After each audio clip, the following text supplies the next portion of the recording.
Sometimes leaving doesn't begin with walking out the door. Sometimes it begins quietly. It begins with questioning things you once accepted.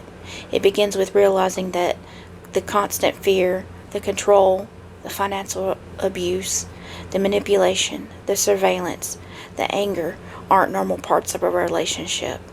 And sometimes it begins with finding the words for what you've been living through.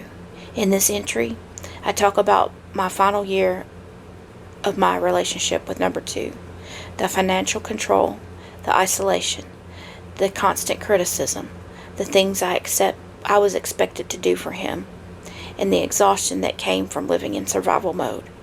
I also talk about the moment I began researching what was happening to me and learning words like gaslighting, narcissistic abuse, and financial abuse. Those words didn't magically save me, but they gave me something I desperately needed, a way to understand what was happening to me.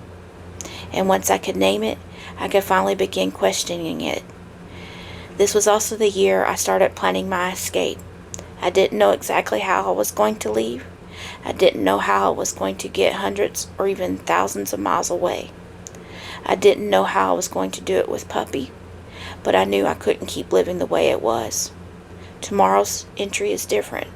Tomorrow I will tell you about planning, the fear, the day I finally escaped. If you're listening to this and you're still in your own cycle of abuse, please remember you don't have to have the entire escape figured out before you decide you deserve one. Sometimes you start with one phone call, one conversation, one box packed, one person you trust, and one tiny step toward yourself.